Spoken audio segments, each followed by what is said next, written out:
Bom dia a todas e todos, sejam muito bem-vindos aí ao nosso ICL Mercado e Investimentos, mais um dia aí que a gente vai passar meia hora com vocês, falando das principais notícias da economia e do mercado aqui financeiro, Brasil e mundo. Hoje tem bastante coisa importante para a gente falar, né? Saíram os dados tão esperados lá da China, vamos falar também um pouco de desemprego trimestral, saiu a pesquisa, a PNAD contínua, né, pelo IBGE também, e outros pontos, como os combustíveis, né, que estão aí ditando o ritmo hoje do mercado. Então, vamos falar aí de todos esses pontos durante essa meia hora e também falar de como esses pontos estão impactando aí o nosso bolso. Bom dia, André, tudo bem com você? Bom dia, Débora, tudo bem com você? Então, muitos assuntos hoje para a gente conversar, né?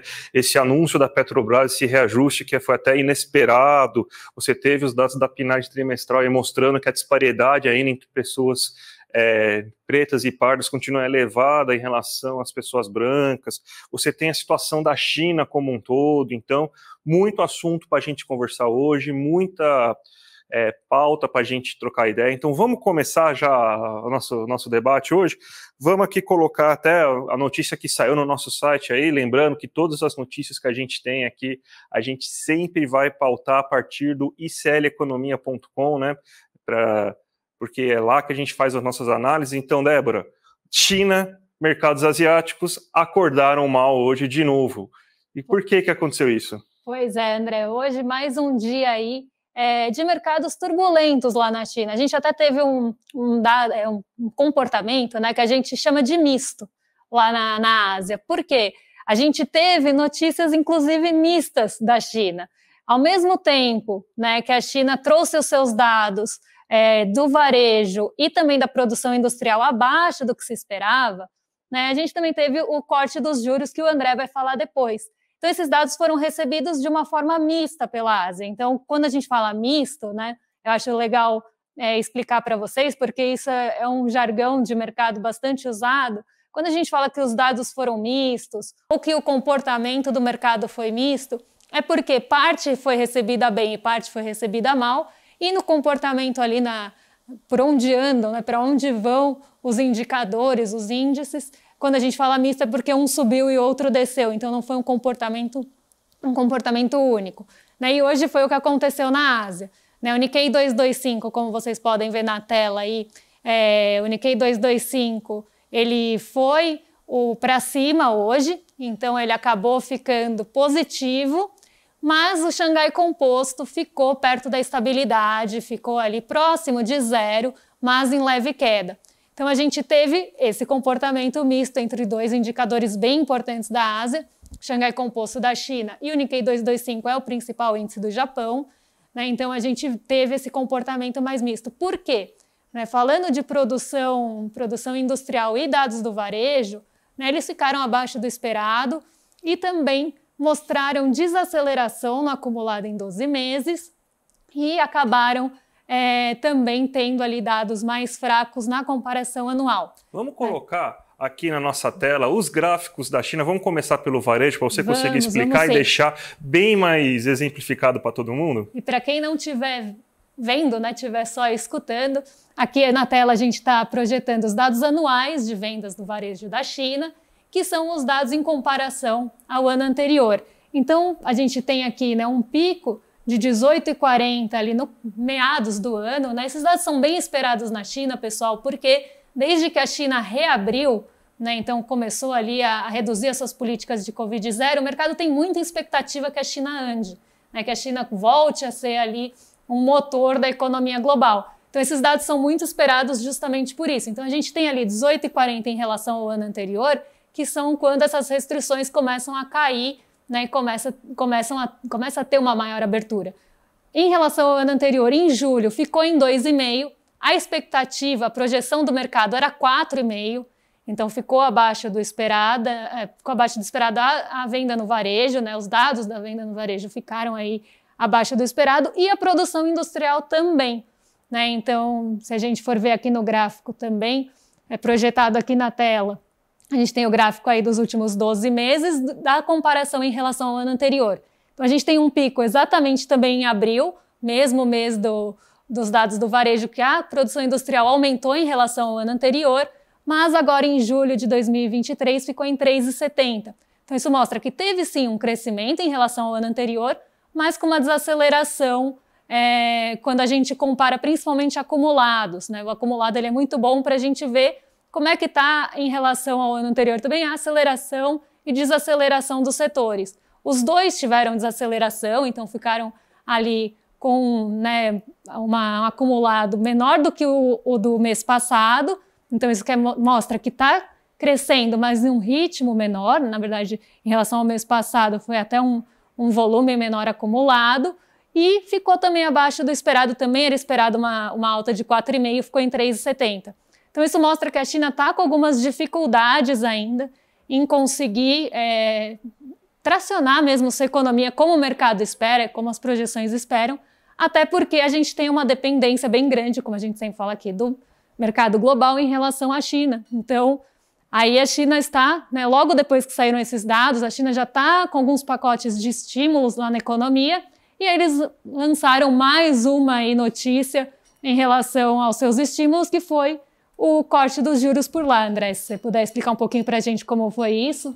Então, justamente para você ter uma melhora do aquecimento econômico chinês, foi cortado a taxa de juros em pouco, né? Era de 2,65% ao ano, agora está em 2,5% a taxa anual. Teve um corte também nas taxas mensais, semanais também, mas tudo isso tentando retirar o pé no freio que a China está vivendo. A China tem uma série de estímulos fiscais que seria o acelerador econômico que a gente chama, né? A gente tem sempre um acelerador e um freio. O acelerador econômico é o gasto fiscal, as políticas fiscais, e a China tem isso de sobra. O problema é que você está tendo, então, um problema ainda de conseguir fazer isso gerar resultado. Então, o que eles fizeram? Eles tiraram um pouco mais o pé do freio, acreditando que você não tem nenhum problema de inflação de demanda, e possivelmente no caso da China também não tem, já que o mundo inteiro está vendo problemas de inflação de custos, inflação de oferta, ou seja, descompasso entre o preço do petróleo, problemas ainda nas cadeias produtivas. Então, se você tiver algum processo inflacionário, não vai ser por culpa da inflação, então ele tira um pouco o pé no freio, né, para você conseguir elevar essa atividade econômica chinesa. Uma atitude importante, porque a gente quer que a China volte a crescer, ainda mais por causa da dependência que a gente tem da economia chinesa. Então vamos ver se você vai ter algum resultado. E lembrando sempre, né, política monetária é uma coisa que demora muito tempo. É de 6 a 9 meses os primeiros efeitos de política monetária. Então mesmo essa queda na taxa de juros não vai ser revertida agora em efeitos econômicos para a China, Débora. Isso mesmo, né? A gente tem esse gap, vamos dizer assim, esse espaço entre tomar a decisão e ela começar a fazer os efeitos na economia. E hoje a gente também teve outras notícias aí sendo divulgadas importantes, né? Tivemos a PNAD contínua trimestral, né, que vai trazer um detalhamento maior de como estão ali os dados de desemprego, né, como é que estão também as disparidades salariais, né, considerando questões de gênero, né, considerando questões de raça. Então isso é bem importante aí. A gente vê, né, questões de cor, na verdade, a gente vê essas questões trazidas pelo IBGE, né, para o desemprego, para a disparidade salarial. Então, como é que estão, né, dentro dessas categorias observadas pelo IBGE, como é que estão aí as disparidades salariais, de desocupação, né? Então o IBGE faz esse raio-x mais aprofundado aí da PNAD, né, que a gente sempre acompanha, que traz aí os dados de desocupação, subutilização, mas também traz aí esses olhares até regionais. Então vamos aí, né, ver como é que ficou os dados do nosso desemprego, da nossa desocupação. André, se puder falar aí para a gente. Claro, é importante, a gente vai colocar agora na tela justamente, né, a notícia que saiu no nosso site, falando aí sobre a PNAD trimestral. É diferente a PNAD trimestral daquela contínua que a gente tem e falava diversas vezes aí no ICL Notícias, porque ela tem um retrato mais completo da economia e da população brasileira. Ela não vai simplesmente mostrar a taxa de subutilização, a taxa de desemprego, a renda média, ela vai mostrar como que isso está afetando as pessoas por instrução, por idade, por cor, por sexo. Então você vê assim, a notícia, se a gente pega em termos gerais, ela é até boa. Você tem que o desemprego recuou em 8 das unidades da federação, ou seja, em 8 dos estados, e se manteve estável nos restos. Porém, se a gente for fazer alguma classificação assim por extrato, assim por cor, por exemplo, que a gente tem aqui um gráfico inclusive para mostrar para vocês, ó, você vê assim que está melhorando, o desemprego está caindo para todos, inclusive caiu mais esse semestre para pessoas pretas e pardas. Ou seja, você teve uma certa redução da desigualdade entre pessoas brancas e pessoas pretas e pardas dentro do mercado de trabalho. Mesmo assim, a gente pega a questão da renda, a renda teve uma disparada, um aumento da renda média para as pessoas brancas em comparação com as pessoas pretas e pardas. Então, você teve uma melhora, uma maior entrada no mercado de trabalho de pessoas pretas e pardas nesse último trimestre, mas isso não refletiu em renda maior. Então, mostra como a gente tem uma sociedade ainda desigual, racismo estrutural que se mostra também dentro do mercado de trabalho. A gente também pode ver por sexo. Você também teve uma redução na taxa de desocupação por sexo. Aqui nesse trimestre agora, a gente tem que você está com 9,6% de desemprego aí no total, 8% do desemprego no total, por exemplo, mas é de 6,9% para homens e de 9,6% para mulheres. Também teve um aumento maior de entrada no mercado de trabalho das mulheres em relação aos homens. Importante lembrar, em questão do recorte por sexo, que durante a pandemia foram as mulheres que tiveram a maior saída do mercado de trabalho, onde aumentou mais o desemprego. Justamente por quê? Porque você precisou agora que as pessoas ficassem nas suas casas, você não tinha creches, você não tinha espaços assim para acolhimento de crianças, e a gente sabe que a gente vive numa sociedade machista, a gente não vai conseguir mudar isso, não conseguimos mudar isso assim no curto prazo. Então a gente sabe como a sociedade é machista, e o que acontece? Você tem que as mulheres tiveram que abdicar em maior número do seu emprego para cuidar das crianças. Então um reflexo também que além da sociedade ser estruturalmente racista, ela também é estruturalmente machista. Mas, por enquanto agora, a gente tem uma redução nessa disparidade entre homens e mulheres no mercado de trabalho. E nesse recorte também temos uma melhora, porque a renda melhorou para as mulheres em relação aos homens. A renda teve uma queda de R$ 4,00 para os homens e somente de R$ 2,00 para as mulheres. É uma queda muito marginal, óbvio, mas a gente vê que pelo menos uma leve melhora, né? A gente teve, principalmente se a gente lembrar que teve leis importantes promulgadas nesse semestre que tentam igualar ainda mais o salário de homens e mulheres com sanções e multas pesadas para quem não faz tal recorte. Mais algum comentário, Débora? Você queria falar do assunto? E hoje, né, complementando aí os dados da PNAD trimestral que saíram, né, a gente teve a divulgação, foi um pouquinho antes das 10 horas, um pouquinho até antes da abertura do mercado. Foi até um tópico bem acessado, bem lido, porque tem bastante gente que tem interesse nesse tipo de indicador, nesse tipo de índice, que a B3 ela lançou hoje o IDiversa, né? Ainda está engatinhando, né? Não tem todas as questões de diversidade contempladas no IDiversa, mas ele é um subíndice, vamos pensar assim, do índice de sustentabilidade, que já pega ali empresas, companhias que têm a sustentabilidade, né, como meta, como ali, não só sustentabilidade, mas governança também. Ele pega esses índices e é como se ele fosse um derivado, né, um filho desses índices.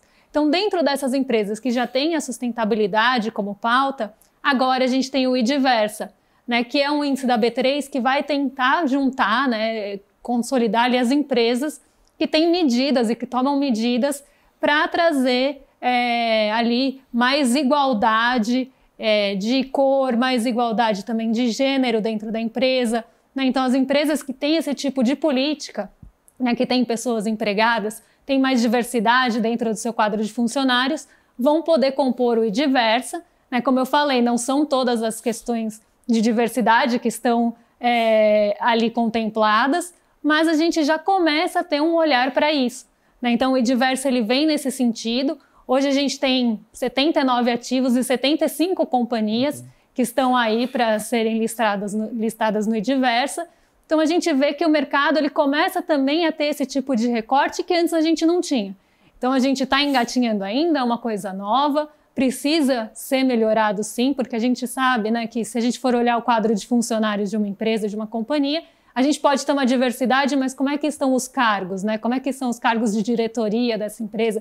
Então, claro, é um começo, mas pelo menos o mercado já está olhando para isso, porque tem um público que busca esse tipo de ativo. Quando quer colocar o seu dinheiro, né, numa empresa, ele quer saber se aquela empresa tem medidas de governança, se tem medidas de sustentabilidade, como é que é a relação com o meio ambiente, como é que é o ambiente de trabalho dessa empresa. Então, isso está sendo cada vez mais olhado, principalmente no exterior, e já chega no Brasil de alguma forma. Então, o Ediversa foi divulgado hoje pela B3 e acho que é um começo para a gente começar, né? Começo para a gente começar é ótimo, né?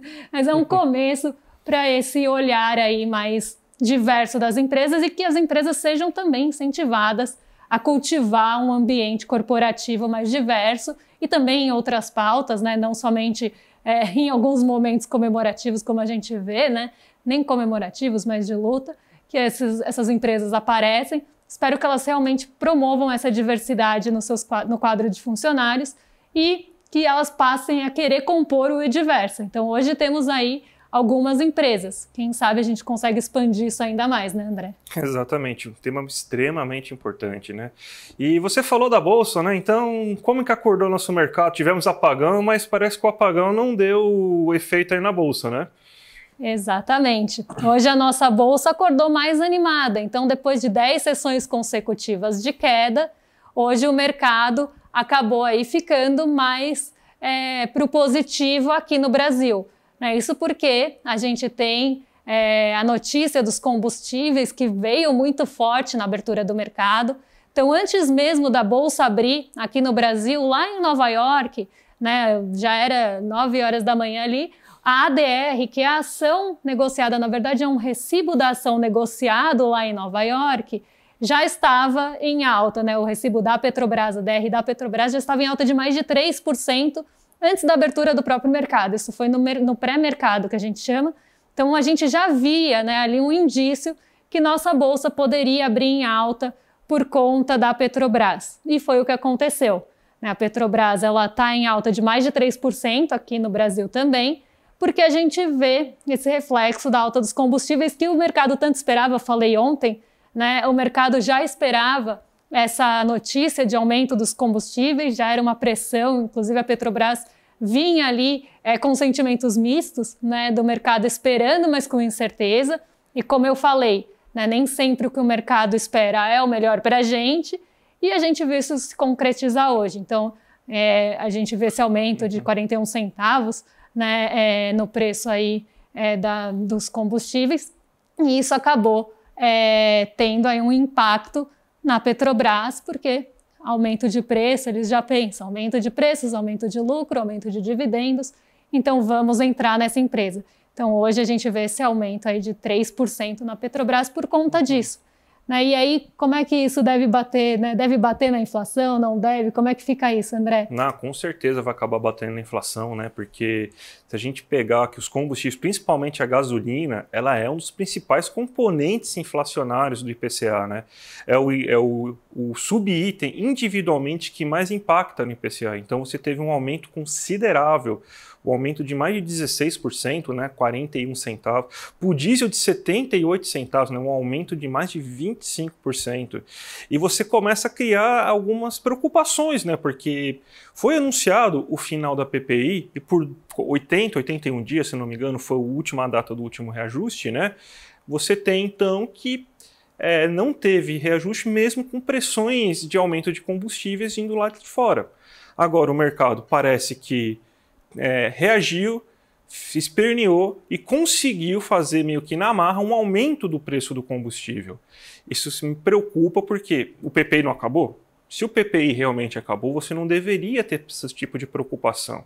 Só que a Petrobras está agindo não por causa de um aumento no seu preço interno, até porque a taxa de câmbio se reduziu. Se a taxa de câmbio se reduziu, o custo em câmbio também da produção de petróleo também se reduziu. Só que teve o aumento do preço do petróleo no mercado externo. Então, realmente acabou o PPI. Agora é uma hora de a gente realizar esse questionamento tão importante, porque a gente brigou bastante pelo fim do PPI durante o último ano, durante o começo do governo Lula, e você tem essa notícia que impacta, e foi uma verdadeira bomba até, não é uma bomba de combustível, né? Desculpe o trocadilho, mas você teve um aumento muito considerável, né, do preço do combustível em apenas um aumento, né? E lembrando o seguinte, vai ter um aumento na inflação, mas isso daí não vai ser desculpa para o nosso querido Bob Fields III gerar um aumento na taxa Selic. Até porque a gente acabou de falar, a política monetária demora de 6 a 9 meses para gerar efeito. Não é porque aumentou agora o combustível, isso pode fazer a inflação ser um pouco maior do que o esperado para o próximo mês, né? Isso daí não vai reduzir, não vai servir de desculpa para o Campos Neto e nem deve servir, justamente porque é um choque de custo. Você não vai, o aumento na taxa de juros não vai fazer o Sheik árabe aumentar a produção e reduzir o preço do petróleo no mercado internacional. Não vai impactar a guerra entre Rússia e Ucrânia e vai aumentar a produção de petróleo na Rússia. A taxa Selic não tem esses poderes mágicos. Então, não adianta você mexer na taxa Selic para tentar combater uma inflação que daqui a pouco alguns vão começar a espernear, vão falar até que é porque o governo e o Banco Central colocaram um peso muito grande, né, já está com o discurso pronto, né, vou falar, vamos colocar um peso muito grande, uma queda de 0,5%, meio ponto percentual numa única reunião do Copom, foi um peso muito grande, então os agentes não reagiram bem, então isso vai gerar inflação. Não, não é nada disso que está acontecendo, tá? Então é um choque de custo gerado por aumento de preço de combustível, isso daí vai ser um impacto inflacionário, mas não adianta nada o Banco Central realizar alguma medida. Tá certo, Débora? Isso mesmo. E até falando, André, você falou do Sheik árabe, né? A gente teve nesses dias aí o relatório do OPEP que saiu, e a OPEP está até prevendo uma demanda maior de petróleo em alguns países, mas a Arábia Saudita não está querendo subir a produção. Então isso impacta. Por quê que eles não querem subir a produção? Justamente para manter o preço do petróleo mais elevado, né? Então a gente vê que esses movimentos eles acontecem, né, no mercado. Tem interesses por trás ali, né, dos países produtores de petróleo, né, em manter os preços mais altos. Isso, né, se a gente for seguir o PPI como era antes e pegar essas flutuações também de dólar, jogando isso para o preço do petróleo, né, a gente vai ter realmente essas elevações de barril, elevação de dólar, e isso não pode impactar aqui a nossa economia como era antigamente. Então a gente teve essa notícia, inclusive, recentemente, e isso deve impactar no preço do petróleo Brent, que hoje está em queda, né? Hoje o petróleo Brent está caindo, mas não é um impeditivo para a Petrobras subir, justamente por essa notícia local. Isso é bem interessante, porque quando a gente olha lá fora, às vezes, o mercado, né, a gente vê uma tendência, mas não é a mesma tendência doméstica, né? Então a gente vê o petróleo Brent caindo quase 2% ali no mercado internacional e a Petrobras subindo, indo na contramão, né? Quando a gente fala que o mercado está indo na contramão de algo, é justamente isso, né? Todo o setor global está indo para um lado e um ativo específico está indo para outro. Até se a gente for ver aí o nosso raio-x de Bovespa, né, como é que está o nosso índice hoje, a gente vê aí que nos últimos tempos, não é bem esse aqui, isso, depois a gente vai para a composição.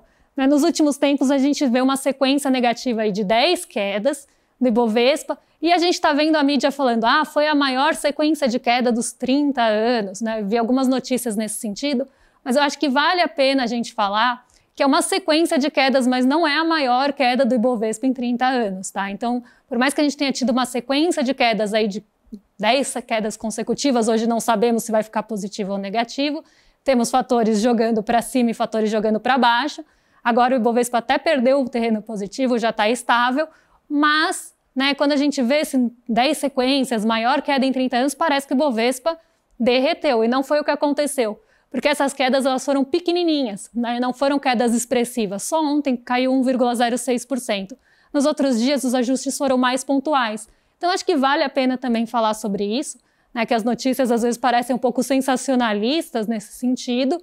Então a gente vê aí, né, para quem estiver só ouvindo a gente, uma sequência de barrinhas vermelhinhas, né, algumas maiores, outras menores, mas realmente a barrinha maior foi a de ontem, né, porque o Ibovespa vem nessa sequência. Dentre as maiores quedas hoje, a gente tem as companhias aéreas, né, a gente tem a Gol em primeiro lugar, porque o dólar ele está também um pouco elevado hoje, chegou a bater R$5 na abertura, deu uma arrefecida, mas justamente por questões ligadas às commodities mesmo em relação à China, incertezas em relação à China, trazem esse peso, né, trazem essa pressão para as moedas dos países emergentes e exportadores de commodities. O dólar sobe, o que se espera? Que as pessoas vão viajar menos. Então, temos aí a Gol entre as maiores quedas e a Petrobras lutando ali pela maior alta. Vocês veem que fica mudando. Ela está lutando aí, está entre as maiores altas hoje por conta do aumento dos combustíveis. Então, a gente tem esse raio-x do Ibovespa, agora ele caindo 0,21, mas abriu bem positivo durante a manhã. Tá? E um ponto importante, né? Por que a gente fala tanto de commodity, fala tanto, porque a China está com mais expectativa de demanda pela China, o corte de juros pela China vai impactar as commodities, né? Por que a gente fala tanto disso? Então, eu trouxe um gráfico aqui para vocês, que é da Economática, tá? Então, é um gráfico que mostra a concentração do Ibovespa para vocês. Então, quando a gente olha o Ibovespa, 50% dele praticamente está concentrado em 8 companhias. Então, a gente vê como o Ibovespa é concentrado. E do outro lado, a gente vê todas as outras companhias listadas no Ibovespa, né? Então, a gente vê que a concentração é bem grande. E se a gente pega Petrobras e Vale, que são as duas maiores empresas que compõem o Ibovespa, né, na composição do Ibovespa, juntas aí elas têm quase 24% do nosso índice. Por isso que a gente fala tanto, né, não só pela questão de economia global, mas por que para a gente, né, uma notícia de China acaba impactando tanto? Né, porque essa é a composição do nosso índice. Nosso índice é composto dessa forma. Então, né, outro setor que é bem pesado aqui é o do setor financeiro. Então, sempre que a gente tem alguma notícia negativa lá fora, em relação a, por exemplo, os bancos nos Estados Unidos, isso joga o nosso setor financeiro para baixo e o Ibovespa cai. Então, nosso índice é muito concentrado em poucas ações, né? Então, por isso que eu quis trazer, justamente para vocês terem uma ideia por que a gente traz essas notícias, às vezes perde um tempo falando de preço de petróleo, perde um tempo falando de preço de minério de ferro, é justamente por essa composição aí. E eu vi que uma das quedas que estava acontecendo, Débora, era justamente da Magalu, né, que estava tendo uma queda considerável, né, durante o dia de hoje. E parece que o nosso querido Bob Fields III teve uma grande ideia assim, para tentar fazer as ações da Magalu ter mais queda ainda, né? Você pode falar um pouquinho aí, para depois eu falar a resposta do Haddad, por favor? A grande ideia? Grande ideia, só que não, né? O nosso Bob Fields III teve uma ideia de limitar os juros do rotativo, né? O rotativo, para quem não sabe, é aquela modalidade que você paga um pouco da sua fatura e acaba parcelando o restante, ou paga o mínimo, e aí o parcelamento acontece ali automaticamente pelo banco. E é isso, na verdade, esse tipo de forma, né, de parcelamento de fatura já é uma das maiores causas de endividamento. E os bancos nadam de braçada nisso, porque as taxas de juros são altíssimas nesse tipo de modalidade de crédito, porque não deixa de ser um crédito, né? Então, já é para quem está com muita dificuldade, normalmente quem faz esse tipo de ação já tem muita dificuldade em pagar a fatura, e ainda o banco vai lá e cobra um juros abusivo nesse tipo de rotativo. E aí a ideia foi, vamos limitar o rotativo com uma contrapartida, cobrar uma espécie de taxa. Essa foi a ideia genial do nosso presidente do Banco Central. Vamos cobrar uma espécie de taxa porque o brasileiro parcela bastante coisa a longo prazo, fica acumulando parcelas e aí não consegue pagar a fatura. E aí a ideia maravilhosa foi de criar uma taxa para o parcelamento, que hoje é sem juros na maioria dos casos aqui no Brasil. E aí a gente já sabe, né, qual vai ser o resultado disso. Né, numa empresa de varejo como a Magalu, né, quem compra geladeira aqui no Brasil, né, André? Quem compra televisão à vista. Né? Então, o setor já está com tanta dificuldade e ainda vai dar uma ideia dessa é para jogar a última pá de cal no varejo, no comércio no Brasil. Não faz o menor sentido um negócio desse, né? Justamente porque a gente já está com um problema de demanda reprimida, as pessoas estão querendo comprar, a gente já está, imagina, 2 anos e meio de governo Temer, 4 anos de governo Bolsonaro, renda em queda, as pessoas estão querendo trocar seus eletrodomésticos, elas estão querendo trocar suas televisões, elas estão querendo renovar as suas casas. Só que qual que é o impeditivo disso? Você não tem renda. E você ainda vai dificultar o crédito, um crédito que, se for bem utilizado, não vai ter a cobrança de juros em cima dele, porque você parcela em 12 vezes sem juros. Você parcela até em mais vezes sem juros, dependendo do valor do bem que você for comprar. Então é um absurdo. Parece que é mais uma tentativa de sabotar a política econômica, porque isso daí, a única consequência disso não vai ser reduz, obviamente, né, a taxa do rotativo, mas a maior consequência é que você vai congelar o consumo brasileiro, o consumo da família brasileira. Então, não faz sentido algum, Débora, não faz sentido algum. É uma daquelas ideias assim geniais assim que parece que só serve para uma coisa, para atrapalhar o governo, como a gente sempre fala aqui, né? Mas quando eu vejo a notícia do Roberto Campos Neto, eu me sinto presa, André, naqueles esquetes de comédia que você fica até com um pouco de vergonha alheia, sabe? Então eu me sinto, quando eu vejo uma notícia dessas, eu me sinto presa nesse tipo de esquete. Então, aqui a gente teve a resposta ontem do Fernando Haddad em relação a isso, inclusive a Febraban, que é a empresa que reúne os bancos, não foi muito também com não foi muito com a ideia dessa genial proposta do Roberto Campos Neto. Então, aí isso seria só para realmente atrapalhar bastante o nosso consumo, que já está muito fragilizado, né? Então, e se a gente for pensar, né, André, é bem triste, porque brasileiro ele está tendo que parcelar muitas vezes a compra do supermercado, né? Quem dirá comprar uma geladeira à vista? Exatamente. Né? Então, não tem o menor cabimento. Gente, já parece que o horário já deu 11h39, né? Já passamos até um pouquinho do horário, né? Então eu queria agradecer a presença de todo mundo aqui que estava aqui assistindo nosso programa, quem viu ontem, quem viu agora pelo segundo dia consecutivo aqui, meus agradecimentos. Lembrando o seguinte, na quinta-feira tem a super aula do Eduardo Moreira lá, a gente vai colocar o link aqui para vocês conseguirem acessar e já se inscreverem nessa super aula aí dos 5 fundamentos para investir corretamente, né? A Débora vai participar da aula, eu infelizmente eu dou aula à noite numa universidade particular aqui de São Paulo, então não vou poder participar, mas a Débora vai estar lá. Então vamos observar isso, vai ser uma aula riquíssima, muito importante para vocês compreenderem muitas coisas da economia. Então, queria agradecer a presença de todo mundo e passar a palavra para a Débora também, para ela fazer o agradecimento dela. Queria agradecer a todas e todos que ficaram com a gente até agora, né? Na quinta-feira, então, não se esqueçam de se inscrever, também vou estar lá. Então, a gente se vê amanhã aqui no ICL Mercado e Investimentos e na quinta-feira na aula à noite. Então, não percam aí essa super aula que vai ser demais. Então, gente, um abraço e até amanhã.